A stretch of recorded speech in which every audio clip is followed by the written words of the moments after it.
So చాలా మంది అంటే సెలబ్రిటీని పెళ్లి చేసుకోవాలని చాలా మంది కోరిక ఉంటుంది, అరే నేను వీళ్ళు చేసుకుంటా అని.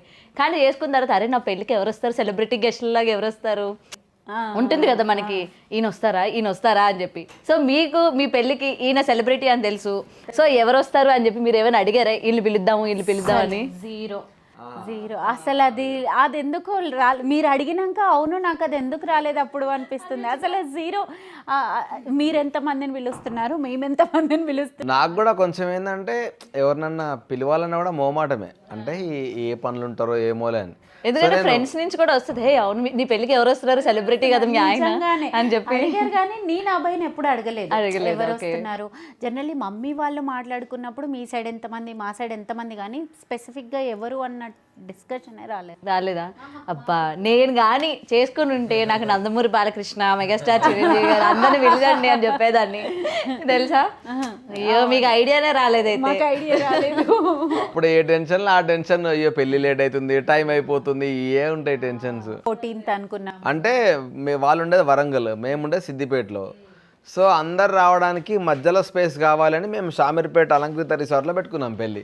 సో వాళ్ళు పొద్దున్న లేసి బస్సులో రావాలి, మేము అక్కడ నుంచి మేము మా వెహికల్స్లో రావాలి, పెళ్లి వెహికల్లో వచ్చి అందరం ఓ దగ్గర గ్యాదర్ అయ్యి టైంకి పెళ్లి కావాలి. సో ఆ టెన్షనే ఎక్కువ ఉండే అందరికి. 14th మ్యారేజ్ అనుకున్నాము, అయ్యగారు లేదు 14th కాదు 10th బాగుంది అని అంటే 10th షిఫ్ట్ చేసుకున్నాము. సో తాళి కట్టినప్పుడు ఎవరు ఇచ్చారు, మీరు ఇచ్చారా? నేను ఎందుకు ఏడుస్తా? నేను కట్టకముందే అంటే నేను అనుకున్న అమ్మాయి నా లైఫ్ లోకి రాబోతోంది అని చెప్పి కొంచెం ఎమోషన్ అవుతారు కదండి ఈ మధ్య కాలంలో, వీడియోలో చూస్తున్నాం మేము. అంటే నేను ఎక్కువ ఎక్స్ప్రెసివ్ కాదు, అంటే ఎన్ని ఎమోషన్స్ ఉన్నా నేను మొత్తం ఎక్కువ లోపలనే పెట్టుకుంటా. 90% ఓన్లీ కొంచెం అగ్రెషన్ లేదంటే కామెడీ, నాలో ఉన్న హ్యూమర్ పోర్షనే ఎక్కువ జనాలకు ప్రొజెక్ట్ అవుతుంది. ఎమోషనల్ యాంగిల్ ఎప్పుడు నేను బయటకు తీసుకురాను, చాలా తక్కువ ఎక్స్ప్రెస్ చేస్తా. సో అంటే అదేదో చెప్పొద్దని కాదు, బేసికల్ నాకేందంటే ఎవరితోటని ఉంటే వానికి వస్తే నవ్విస్తే చాలు అన్నది నా మెయిన్ ఇంటెన్షన్ ఉంటుంది. అయితే మీలో ఎమోషనల్ అనేది డైరెక్టర్లు తెప్పించాలి తప్ప మీకు మీరుగా తయారైతే అంతే. అవును, డైరెక్టర్లు చెప్తే సీన్ చెప్తే తప్ప నేను మ్యాక్సిమం మీరు యాక్చువల్గా నేను ఫస్ట్ సినిమా రాసినప్పుడు కూడా అందులో ఒక క్యారెక్టర్ చచ్చిపోవాలి అంటే ఎమోషన్ ఎక్కువ వర్కౌట్ అవుతుంది అంటే నేను వద్దని. సో కానీ ఆ పాయింట్ చాలా మంది అన్నారు, ఎవరికన్నా ఏమన్నా అయ్యి ఉంటే ఎమోషన్ ఎక్కువ వర్కౌట్ అవుతున్నారు. సో నేను రాసేటప్పుడు కూడా నేను కొంచెం ఆ పోర్షనే టచ్ చేయబుద్ధి కాదు నాకు. కానీ అఫ్కోర్స్ దట్స్ అ మిస్టేక్, అది నేను ఇప్పుడు నేర్చుకున్నా నెక్స్ట్ దానికి చేంజ్ చేయడానికి. బట్ ఆ టైప్ ఆఫ్ క్యాండిడేట్ నేను. సో అందుకనే నేను ఏడవ. నా పాయింట్ ఏంటంటే కలిసి ఇష్టపడే చేసుకున్నారు కదా.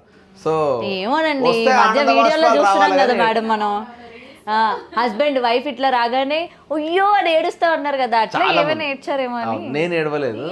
నేను అసలు తాళి కట్టక ముందే చేతిలో ఏడవడం.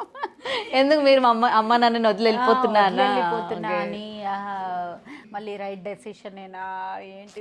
ఇప్పుడు జోక్ ఏంటంటే మండపం మీద పీటల మీద కూర్చున్నాక రైట్ డెసిషన్ అని ఆలోచిస్తున్నారా? అదే జోక్ ఏంటంటే బేసిక్ గా అసలు జాబ్ చేసేటప్పుడు వీళ్ళు అమ్మనంతో కలిసి ఉండరు చాలా మంది ఇప్పుడు. కానీ ఏదో పెళ్ళి అవ్వగానే మొత్తం ప్రపంచం దాటేసి వెళ్ళిపోతున్నట్టు ఎందుకు ఏడుస్తారో అర్థం కాదు నాకు ఆ పాయింట్. మళ్ళీ పెళ్ళైనాక 90% అమ్మ నాన్నల దగ్గరనే ఉంటుంది. అంటే ఇప్పుడు ఒకటండి, పెళ్ళి అయిపోయిన తర్వాత ఇంటి పేరు మారిపోతుంది, రోజు ఇంకా నేను మా అమ్మ దగ్గర ఉండలేను, ఆఫీస్ ఉన్నా చివరికి వెళ్ళేసరికి అమ్మ దగ్గరికే కదా. హైదరాబాద్ ఉన్న లోకే చెప్పేసి వెళ్ళాలి, అడిగేసి వెళ్ళాలి, ఇవన్నీ ఉంటాయి కదా. అప్పుడు మనం హాస్టల్లో ఉన్నప్పుడు మన ఇష్టం, అసలు ఎవరితో సంబంధం లేదు, మన పేరెంట్స్ దగ్గర కావాలంటే వెళ్ళొచ్చు.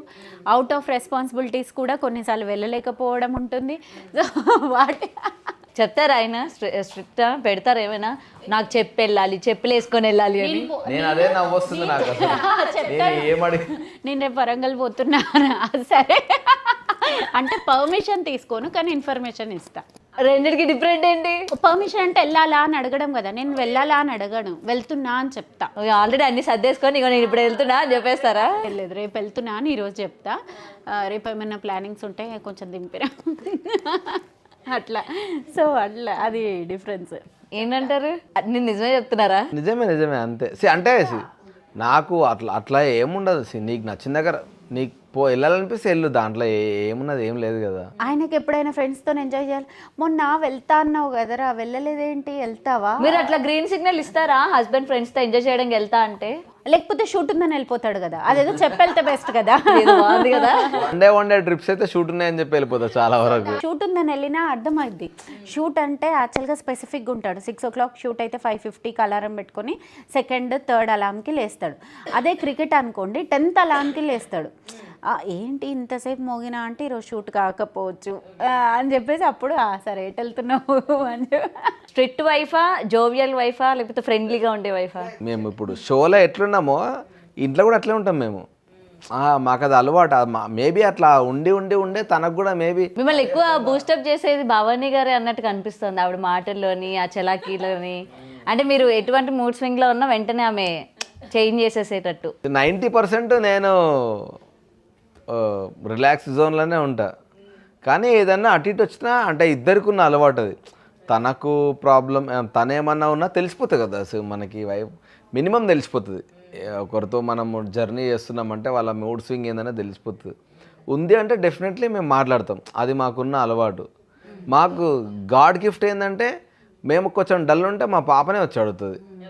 పాప ఏజ్ 3.5 years కానీ ఏమైంది డాడా అని దగ్గరకు వస్తే ఇట్లా హక్ చేసుకొని. సో ఇంకా అసలు అది మాత్రం గిఫ్ట్ అనుకోవాలి మేము. సో అట్లా మా ముగ్గురికి ఉన్న అలవాటు అక్కడ నుంచే స్టార్ట్ అయింది మాకు. ఫ్యామిలీ హగ్ ఏమన్నా ఫ్యామిలీ హగ్ ఇది మాత్రం వర్కౌట్ చేయాలి. ఫ్యామిలీ హగ్ ఏదైతే ఉందో నిజంగా పిల్లల దగ్గర నుంచి అది వర్కౌట్ చేయాలి, నేర్పించాలి పిల్లలకి కూడా. అంటే ఎట్లా అంటే ఇప్పుడు తను పాప గురించి పేరెంటింగ్ కోర్స్ చేసింది.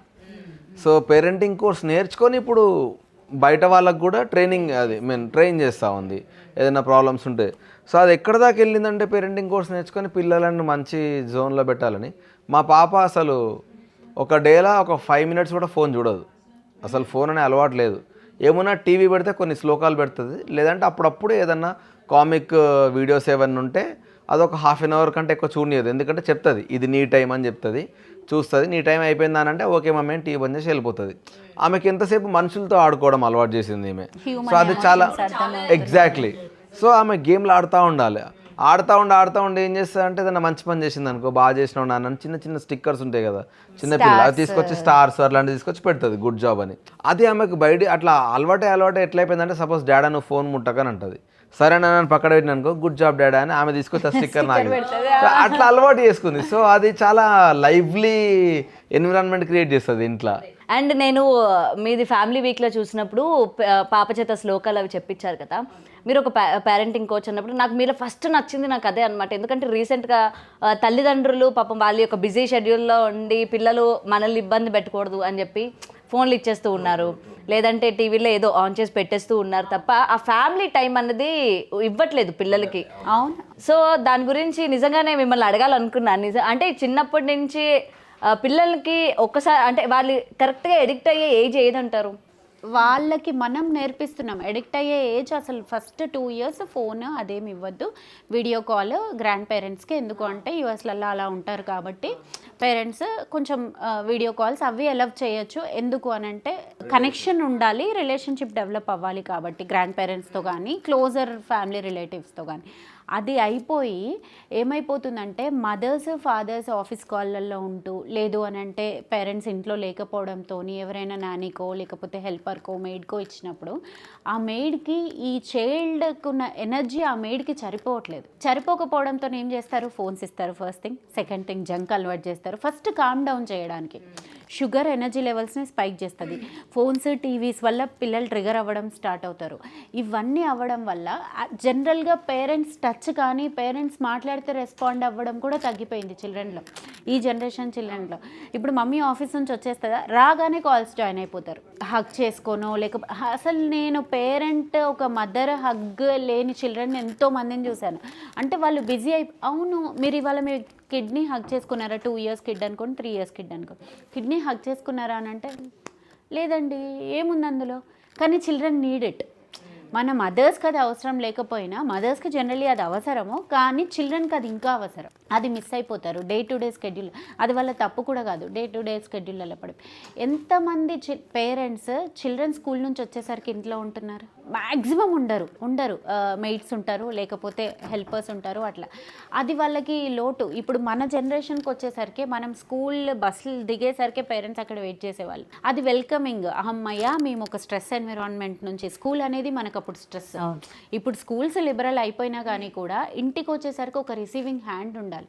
అది ఇప్పుడు చిల్డ్రన్కి లేదు. అది మనం ఎంత ఆలోచించినా అది మనం వాళ్ళకి చేసే లోటే. అది దాన్ని ఎట్లా ఫుల్ఫిల్ చేయాలి? ఎవరో ఒకరు, అంటే అమ్మమ్మ నుంచినా కానీ కూడా ఒక 1/2 అవర్ 1 అవర్ తర్వాత మమ్మీ వచ్చి తన రోల్ తను ప్లే చేయాలి. మమ్మీ కానీ డాడీ కానీ అది ఎవ్వరం చేయలేకపోతున్నాం ఈ జనరేషన్లో. ఆ రీజన్ వల్లనే నేను అయాంతికని 3 ఇయర్స్ వర్క్ ఫ్రమ్ హోమ్ చేశానండి తన్ని బ్రింగింగ్ అప్ కోసం. First 3 years she with me only. మా మమ్మీ వాళ్ళు మీరు ఇద్దరు బిజీ కదా మేము తీసుకెళ్తాం, లేకపోతే మా మామయ్య ఉండేవాళ్ళు అప్పుడు, మేము తీసుకెళ్తామంటే నాకు కోపం వచ్చేసేది. ఎందుకు తీసుకెళ్ళాలి, నేను చూసుకుంటా. అందరికీ ఉండేది అదే 24 అవర్స్. నేను వర్క్ నైట్ చేసుకుంటా, ఆఫీస్ వర్క్.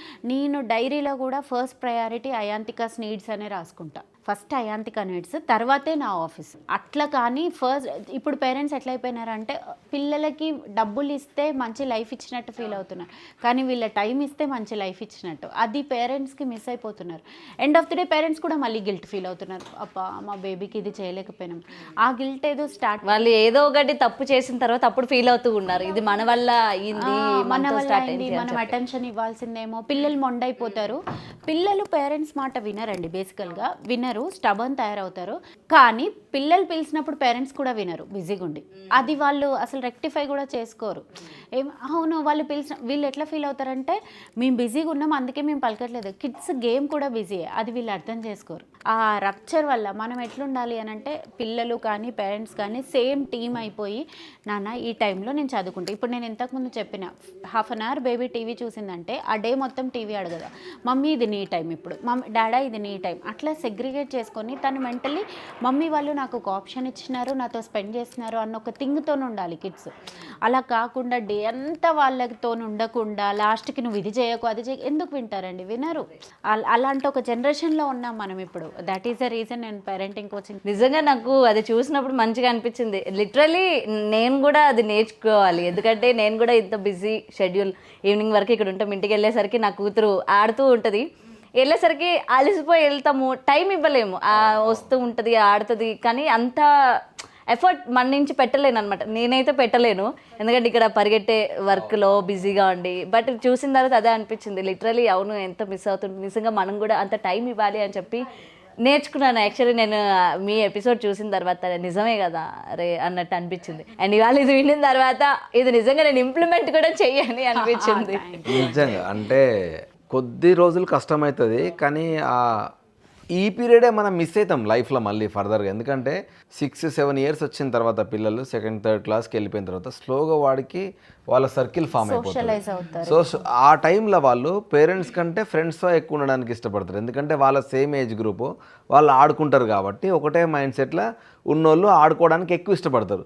సో అప్పుడు మనకి తెలియకుండానే స్లోగా మన కంటే వాళ్ళ ఫ్రెండ్స్తో టైం ఎక్కువ స్పెండ్ చేయడానికి వాళ్ళు వెళ్ళిపోతూ ఉంటారు. అది వెళ్ళిపోయి ఏ స్టేజ్కి వెళ్ళిపోతుంది అంటే, ఒక స్టేజ్లో వాడు ఏదైనా సీక్రెట్ షేర్ చేసుకోవాలన్నా కూడా మా పేరెంట్స్ కంటే ఫస్ట్ ముందు ఫ్రెండ్స్కి ప్రిఫరెన్స్ ఇవ్వడం స్టార్ట్ చేస్తారు. అదే మనమే ఫ్రెండ్స్ లాగా చిన్నప్పటి నుంచి వాళ్ళతో మూవ్ అవ్వగలిగితే అట్లీస్ట్ వన్ పేరెంట్ సో ఏదున్నా కూడా ఫస్ట్ మనకు చెప్పగలిగేలాగా ఉండాలి వాళ్ళకి ఏ ప్రాబ్లం వచ్చినా కూడా. సో అది చిన్నప్పటి నుంచి స్టార్ట్ చేస్తే అది డెఫినెట్గా వర్కౌట్ అవుతుంది అన్నది ఇప్పుడు జస్ట్ మేము 3.5 ఇయర్సే కాబట్టి ఇట్స్ ఆర్ ఎక్స్పెక్టేషన్. సో అందుకని మేము ముందు నుంచే ఆ ప్రాసెస్లో ఉన్నాం. So hope things will go in. For more videos like this, subscribe Big TV channel.